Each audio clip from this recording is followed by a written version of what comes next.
Hi, this is Siddharth. Welcome to the 100x Entrepreneur podcast series.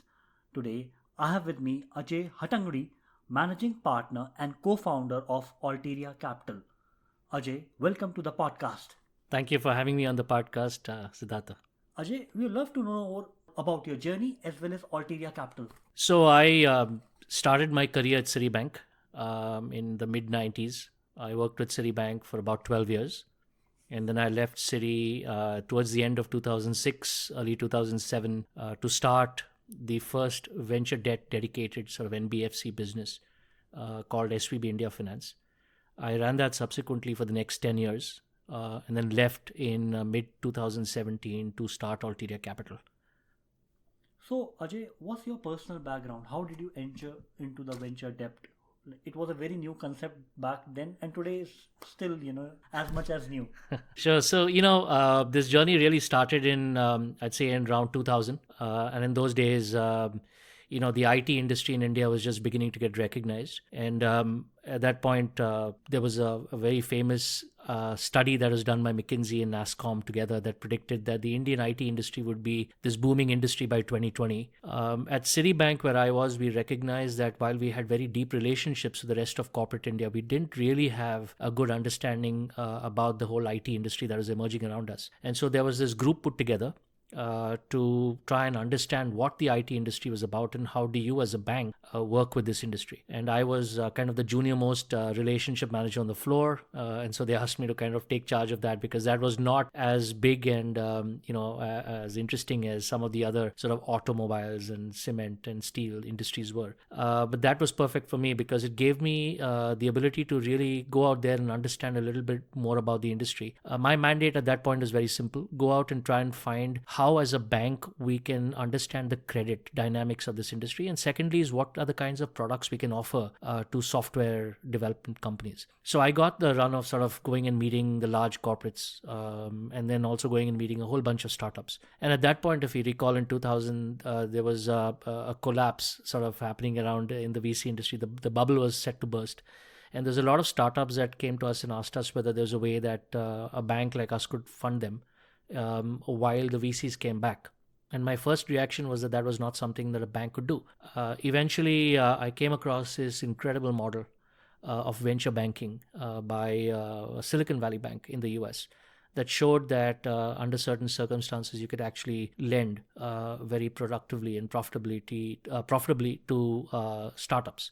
So I looked at the model a little bit more carefully, but at that point, I think we weren't ready for that in India because the whole VC industry was sort of taking a nosedive. So it seemed like this was not a product that India was ready for at that point. So we shelved that idea. It waited till about 2004, and in 2004 I began to see kind of the VC industry coming back to life in India in some form. And it was still early, in those days there was not more than a handful of VCs in the industry. But it seemed like if the VC industry was beginning to come back to life, then there would be an opportunity to revive the debt idea. So in 2004 I started reaching out to people in the valley. And saying, is this something that you could tell me about, and what's venture debt like? Through the course of those conversations, this whole idea of venture debt sort of began to coalesce in my mind. I then started the process of going back within Citibank to see if this is something that we could do. But this was too alien a concept at that stage. It seemed like venture lending flew in the face of everything that we knew as a bank, as the underlying credit principles of how you lend to corporates. It didn't work. You had companies that were burning cash. You had companies that had no quote unquote valuable collateral.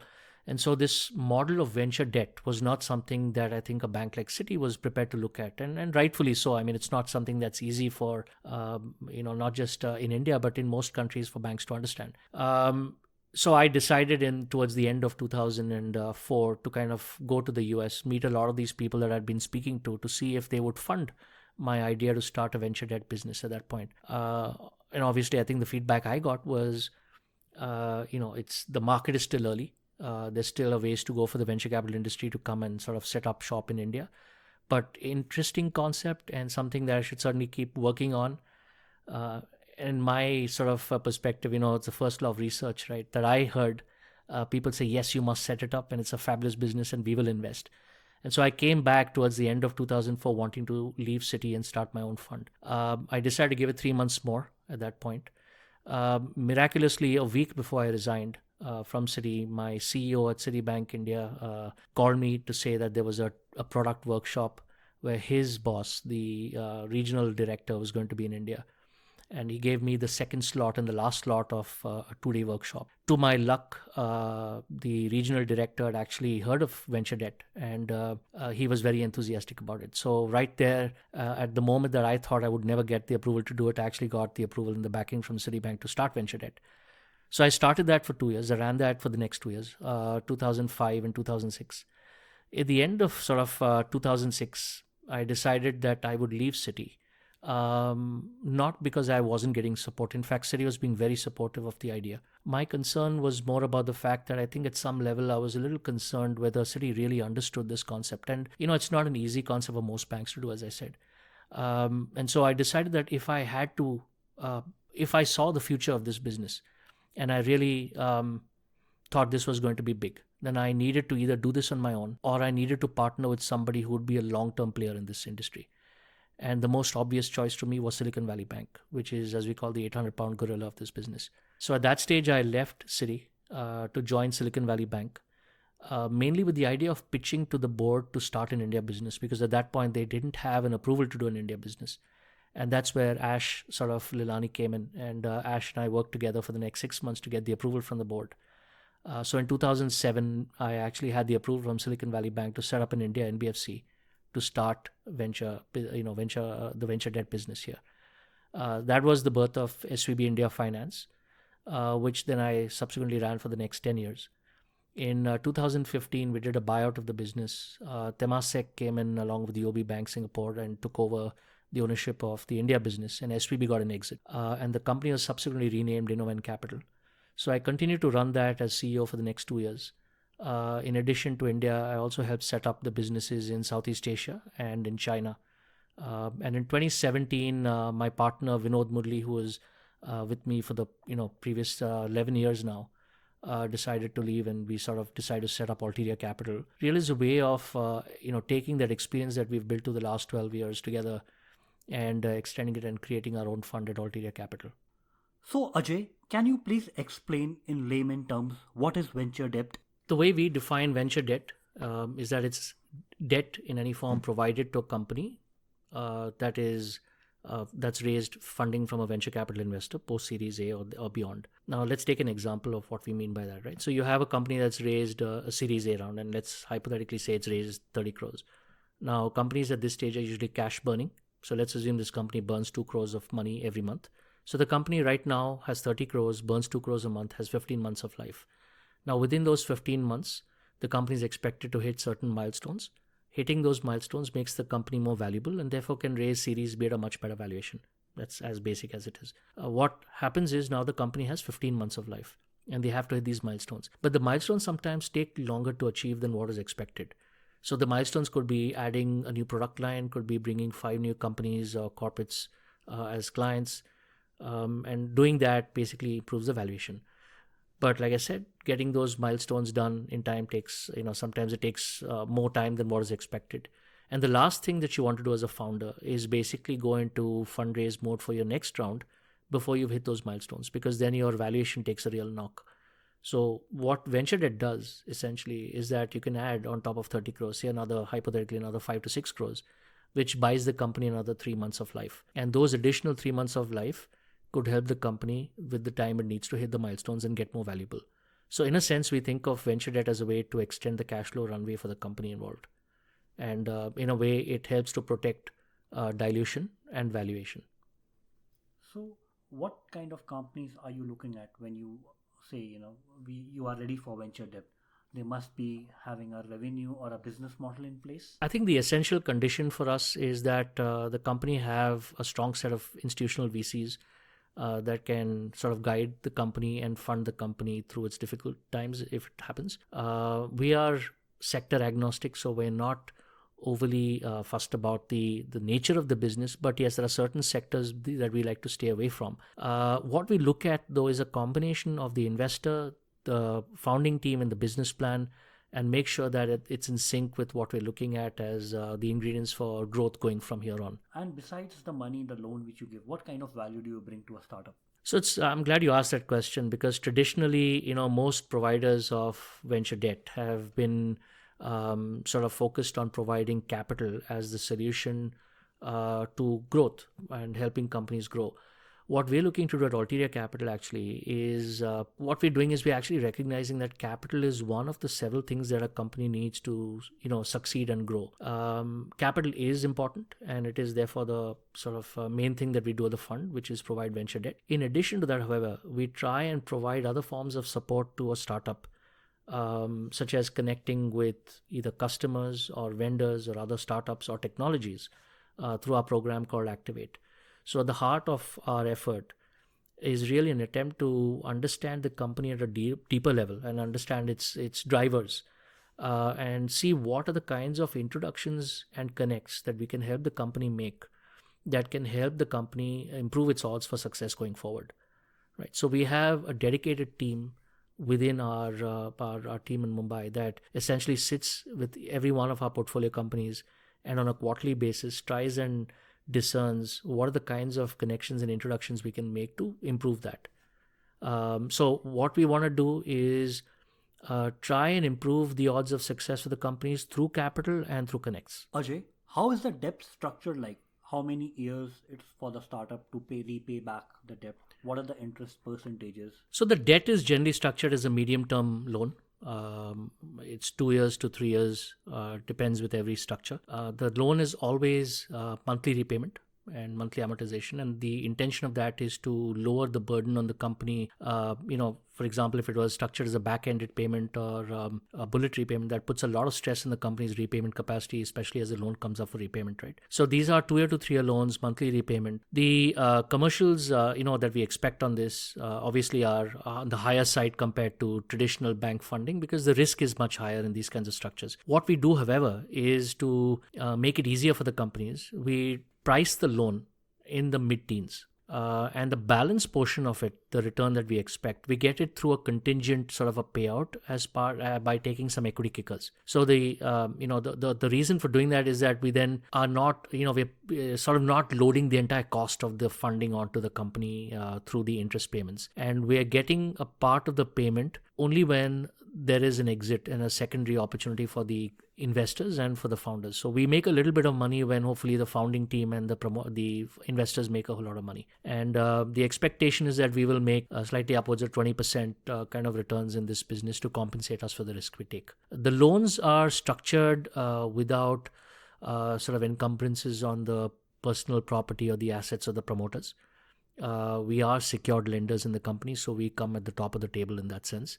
We take the assets of the company as we take a lien on that, and essentially it's structured as a senior secured debt tranche. Most cases, we're the first and for a long time the only lenders in the company. So there's a high risk in this business because you are lending, as you mentioned, to startups, and that's where the caveat is. What if it goes bust? If it goes bust, then we all go and cry in the corner. No, I think, look, this is obviously, there's no getting around the fact that this is a high risk business, right? And you have companies that go bust all the time around you. That is, I think, where the skill of structuring the debt comes into play, and which is why we're very careful about the kinds of transactions we underwrite. We've been very selective and in picking the transaction. So our underwriting really starts with looking at who the investors are, and how much has gone into the company, how deep are the investors' pockets to keep supporting the company when they need it, what is the path forward for the company given its business today, how is it expected to scale. So we look at the founding team, we look at their ability to grow the company. We look at whether the business model is something that's likely to be of interest to investors going out 12, 15 months, because that's when the next round of capital is expected to come in. So if you're able to read all of these signs and coalesce that into a credible sort of underwriting story, I think, that's what you need to do to be able to create a credit package that works. So for us, it's really about, it's sort of like a science, it's sort of like an art, it's somewhere in the middle. Every market has its own uniqueness. For us in India, that's what we've taken 10 years, 12 years to do, which is starting in sort of 2005, 2006 to where it is today. The industry has changed a lot. And for us to kind of do this business, we've had to kind of learn our lessons. We've had to kind of put one foot in front of the other and see what works and what doesn't work, and then be very hard-nosed about what has worked and what has not worked, right? So it's about learning. It's about keeping your nose to the ground, seeing what the industry is doing, where are the winds blowing. We have to have a sense of what are the trends that the investors are willing to look at going forward. What are the trends that what are the industries that the investors are not looking at funding? How do we read and how do we extract information from that and build that into our credit underwriting? So there's unfortunately no easy answer to that. It's just a matter of looking at the fundamentals, the way that we look at it, and building a credible story around it. What kind of companies have you seen give you the highest return? As I think about that question, I think the one thing is it's a matter of timing. And there are, I would rush to say good teams, but then I've also seen good teams in companies that are not scaled. And I go back to this point a lot when I think about what makes a success. And I think it's about serendipity. It's about the combination of preparedness as a team for the idea that you're willing to execute. It's the quality of the execution, but it's also being lucky, being in the right place at the right time with the right idea. So I think for me, the way I've seen it is that the companies that have succeeded have had people who've been visionaries. They've had very strong execution on their charted path. They've also had the ability to swivel and pivot their businesses when they needed to, but most of all they've had businesses which have been which have just hit the timing at a sweet spot. So it's I would say it's a combination of all of those rather than any one sort of factor, because execution is good, but it's of no use if the timing is off. The business model doesn't work. So I'd say it's a combination of a lot of things that have to come together at the right time. So let's say in India, every year at least 50 to 100 companies reach Series A, if not more. And among them, if most have tier 1 investors, how do you pick and choose which one has going to be, or which one has the timing right? See, that is always difficult to tell. And for us on the debt side, it's not so important to be able to look out 5 years and pick the winners. That's not how we would underwrite. How we would underwrite is we need to necessarily be more short-term in how we think about the next round coming together. We need to think about whether this business, given these sets of investors and this business plan and this founding team, is likely to get the next round of capital within the next 12-15 months before it runs out of capital today. And if it doesn't raise the next round of capital, what are the alternative sources of capital? It could be the existing investors. So for us, my primary risk mitigation strategy is to look at the loan and look at the ways out in that loan. If a company does become the next successful sort of 100x bagger, then I get an additional pickup on the equity kicker. But for me, I am at the end of the day a lender. I have to think about this business as a lender does and not as an equity investor does. Ajay, which markets have been a win for you in an average of last 10 years? Look, I think in India, it's largely been the consumer space, but that's again not a secret because that's the way that most companies have been in India. But we don't have a top-down approach the way that most investors think about it. We have more a bottom-up approach to how we do deals. And for us, it's not about the industry. It's about the specific combination of investor, founder, and the business idea. So we've actually had a fair number of successes across industries, I would say, and that's representative of our portfolio. We've had B2B, we've had B2C, we've had SaaS, we've had a whole bunch of companies across the spectrum. Our portfolio very closely approximates the portfolio of most VCs around us because that's our target market is a subsegment of what VCs are doing in the market today. So we've really had a string of success across the industry, and we've been doing this now for 12 years. In the past, we've had 106-7 companies in our past. In this fund, we've had now about 30 or so. 30 transactions rather. So we've seen the cross-section really of the venture capital industry. Are there situations where a tier 1 VC has backed a business, but you haven't? And what was the reason for that? The venture capital decision and the venture debt decision come from different directions. right? And what works for equity may not work for debt, and vice versa. So when a VC has invested in a company, it's obviously, they've got their own thinking and logic and rationale for it. From our perspective, we have to look at whether the deal is underwritable, whether this is lending risk we're taking or equity risk. Now, see, in some situations where, for example, there's a binary element to the company. So, for example, there's a situation in the past when we were pursuing a deal and we called the VC to ask whether this is something that they would like us to do. And the investor basically said, look, we're waiting for a license to come through of the company. And if that license comes through, then it's a deal that you should certainly look at. But if the license doesn't happen, then may not be the right risk for you to take. And so for us in that instance, it did make sense for us to get in. And then we re-engaged with the company subsequently a few months later when the license did come through. So there are lots of situations where it makes a lot of sense for an investor to make an investment in that company, but it may not stack up from a debt perspective and vice versa. So coming on to what kind of businesses are the risk so much that the VC, it makes a great VC business, but not a venture debt business. Can you take some more examples of that? I think when there is, for example, like one element I said, which is the binariness of the outcome, right? The other situation is when there's the company has to be, the model has to be proved. And this typically happens in companies when there is no revenue as yet. We've typically found those situations a little bit more challenging. And we've done very few deals in the past where the companies have not had revenue yet. Because I think that's an important element. And sometimes VCs do want to play in spaces where they have to explore certain models which are emerging. But there is still some time to go before those models are proved. And, that's not a risk that should be leveraged, in my opinion. So in situations in the past, unless we've had some specific reason to back a company at pre-revenue, we've generally not gone to pre-revenue companies. Ajay, in venture debt industry, you have to be very close with the VC to know what kind of startups he's going to invest in and simultaneously engaging with those startups as well. Can you give an analogy how kind this relationships works out? Why there is so much trust on the VC saying that, I love this startup, I'm going to back it for long? So obviously our engagement to the VCs is the single most important sort of risk mitigant that we have while we underwrite our credit. And, let me give an analogy. And, this is kind of a little bit flippant sounding, but it might, illustrate how we look at things. Is basically, this is kind of a relationship between a parent and a child, right? Where the VC is the parent and the child is the startup. And as long as the parent loves the child and is protective of the child, you're relatively safe as a lender to that startup.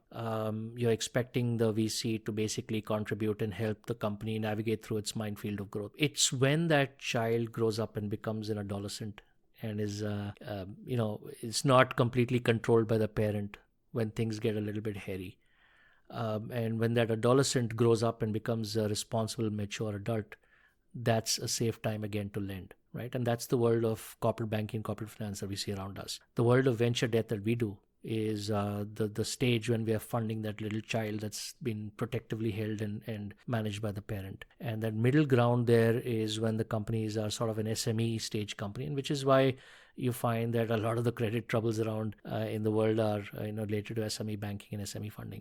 So the two safest times to lend, in our opinion, are one is when the company is a large, it's a mature adult, and the other time is when it's a small startup that is working very closely with the VC and being protected by the VC. So for us, therefore, the venture capital investor is of paramount importance.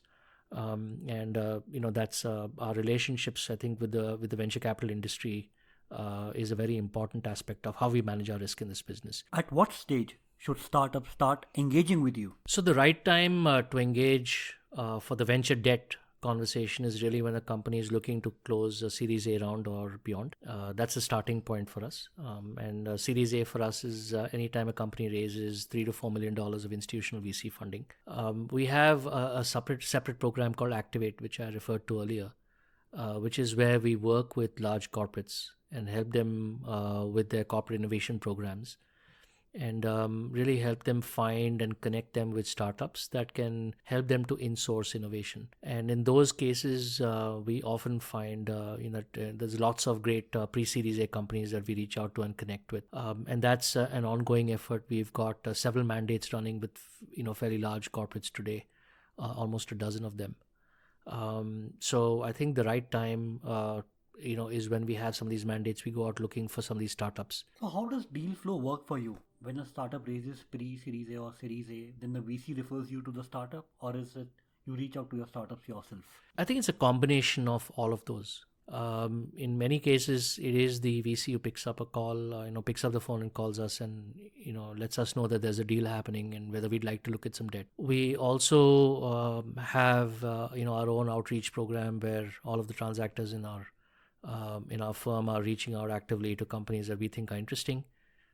These are also some of these companies that we reach out through our Activate program. And in some cases, people do reach out to us on their own, especially as our circle of sort of portfolio companies grows and people have an experience in what venture debt is about, word gets around and people end up calling us. So it's really a combination of several sources that we have to tap into to get deal flow going. Ajay, what were the things you did right back when starting the venture in 2006, 2007? So starting out in 2007, I had the approval from SVB to set up the India business, and I had a check for 50 million. So I had literally cash of 50 million sitting in the bank account. And, predictably, there was a lot of pressure to deploy and to, targets and things. I think the things that we did correctly, first of all, is that we took our time in building the model. And it was not something we could just do, bring the model in from the US, force fit that into India and make it work and expect it to work. Because the industry environment is different. There weren't as many VCs in India at that stage. I think it was just beginning to build out. So we had to really take our time and make sure that the model that we were building was going to work, which meant we had to be very patient, do the right deals. And make sure that we took the right sort of step as the first step and tested it to see if the ground held firm and then take the second step. So in the first year, we did, just one deal. And then the second year, we did 5 deals. The third year we did 7 deals, and it slowly built on that to the point where at the end we were doing several deals, upwards of 20-30 deals in just a quarter. So for us, I think the right things we did is, first of all, I think we had a great team. We took our time, picked the right people for it, scaled up the right way. My partner today, Vinod Murali, is one of the first people who joined me in 2008. And, literally we've built this industry together from then over the last 10-12 years. So number one is, I think, hiring the right people, bringing the right people on board. Number two was taking our time to prove the model, to understand what works from a venture debt perspective in this market and scale that up slowly, removing the mistakes, avoiding the mistakes the next time around and doubling down on things that we did correctly. And I think that was also a credit to the way that our LP was at that point. Silicon Valley Bank was very patient. They gave us the latitude to slow down, take our time to really build the model, and they were not in a hurry. They really gave us the latitude to really push this at our own pace and get comfortable with it. So I think that really helped us to build a foundation on which we've been able to sort of go forward and build this business out in the last 10 years. Ajay, with 50 million sitting in your bank and having no ecosystem or deals to put that money into, were you thinking, let's go mainstream VC and leave this venture debt aside? The venture debt business for me was a perfect combination of my skill set as a lender with my interest in working with startups. And to me, therefore, venture debt was never something that I questioned. I think right from the start, it's been something I've really passionately wanted to do. I think there were initially, of course, questions around how soon and how fast would this industry grow, because 2006, 2007, 2008 is when the bulk of the VC investors started coming in, but things were, obviously not picking up quite as fast as we expected them to. So there were questions initially on how soon and how fast we would get to being at scale. But I don't think any of us doubted that this industry would be big at some point. And I think that for me was a given. I think from the very start, in even going back in 2004, 2005, I always felt that the venture capital industry in India would be big, and therefore venture debt as a subsegment of that industry would also be big. So I think for me, it was not questioning the business itself, and there was no reason to. And it also brought together, my interests and my capabilities. So among the things which went right, you give a lot of credit to serendipity and luck. What were those instances and why such credit to it? Yeah, if I trace back my sort of history of doing this from the start, there were several moments when I never thought things would happen, but they happened. And it was either when I found myself in front of the regional director at Citibank, for example, who somehow miraculously knew about venture debt, was convinced it was a great model, gave me the approval to do it, which was a first for the bank because nowhere else in Citibank globally, in the history of the bank, had anyone done venture debt. So it was amazing to me that the bank stood up and allowed me the chance to do it. Thereafter, when I decided to move on, Silicon Valley Bank sort of stood up and said, we'll give you the funding to start an India business, when up until that point, it had not really put money to work outside the US. So, at every stage, I felt that there was obviously preparation from my end in some ways. There was an understanding of what was needed to be done, but there was an element of luck where people stepped in, opportunities presented themselves, which I think really helped me to take this and run with it as a product. Ajay, you have been on hundreds of cap tables in the last 12, 13 years. What kind of elements or what kind of qualities do these founders of companies has beside timing that makes them 50 to 100x? See, I think the most fundamental thing you can ask is for passion in the business. And this is without fail something that you see in every entrepreneur, right? A real deep passion for their business, wanting to take risks for their business, being relentless in how they spend their time driving their business, thinking about it. That's it. I think that needs to be balanced by cold rational logic at some points. And it's very important for a founder to sometimes put passion on hold and kind of connect into their inner, more logical self and take an assessment of what the business needs, what direction is it. And that's when these moments of pivot happen, if they need to happen. And once a direction is set, right, through cold logic, is you disconnect that logic cord and you put in the passion cord again and you drive 100 miles an hour again in that direction that you've chosen. And I think that's very important to do, because if you put your head down and without thinking, you let your passion drive your business, you could be going in the wrong direction and you will not be able to see the signs. So I think it's very important to balance those two aspects. And I think what successful founders do is to allow the investors to play sometimes that role of providing the cold logic to the passion, and vice versa. What investors, some of the successful ones, do is to not interfere with the business of the investor, but to provide that layer of logic into the passion that the teams provide. So I think it has to be a combination of both that really drives a company forward. And you'll see that a lot of the successful companies are companies that have pivoted at some point or have latched onto a new opportunity and sort of doubled down on that opportunity. I think that's an important element that I've seen in most successful companies, the ability to combine both those aspects of what drives companies forward. Ajay, now coming to a more personal side of yours, what are your strengths and weaknesses? I think what I've been able to do well is to actually hire and build good teams. And I think from the start, I've been lucky that I've been able to get good people to join. We've Vinod, Murali, for example, my co-founder and managing partner at Alteria Capital, has been part of our team. He's been with me for the last 12 years now. And, like him, there's others who've been with us for a long time at this point. So I think building teams is something that I think I've been relatively good at. The other is, I would say, just thinking a little bit differently, thinking out of the box, using a slightly different approach to solve problems than what has been traditionally done. In terms of weaknesses, I think I'm not really as good operationally. And that's where I think my co-founder and partner Vinod, Murali, has really stepped up, and I think that's why we work so well as a team. Ajay, what's your daily routine like? Well, I have a fairly predictable routine. So I start the morning at about 6. I generally spend about 20 minutes doing meditation, and then I either go to the gym or I have yoga in the morning, and then a day at work. Evenings again, dinner with the family, and I spend the last hour from about 11 to about 12 o'clock reading. So that's my weekdays. My weekends, again, are fairly predictable. I spend time with my parents on Saturday mornings, and the rest of the weekends is with the family and with friends. And just a time to recharge my batteries and get ready for the week ahead, starting Monday again. Ajay, which books have shaped your life the most?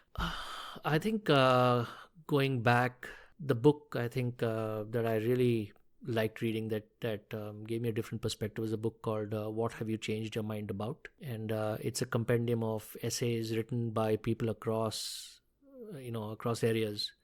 There are school teachers and scientists and people from really all walks of life that have written about things that they've held as sort of sacrosanct truth, and then have had to revise their opinion when the facts change. And I think that's interesting because it teaches you that to constantly revise and review what you know, and when things change and assumptions change, you should have the ability to change your perspective. And I think that's very important for people to do. The other book is, I think, going back maybe 20 years, a book called The God Delusion, which I think had a very lasting impact on the way I see the world around me today. And the more recent book that I read last year is a book called Life on the Edge, which is an interesting confluence of quantum theory and biology. And it shows you how, the interconnectedness of things around you from things you never expected to be connected. So I think there's a deeper connection there that it talks about. I really liked reading about that. Ajay, as a conclusion to our podcast, we would like to know what habits you attribute your success to. I think the main thing I would ask for anyone to have is a certain curiosity about the world around them, to have a passion for what you do.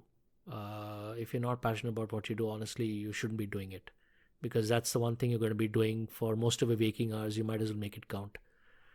I think taking ownership for your life, for the situations, circumstances around you, taking ownership for it.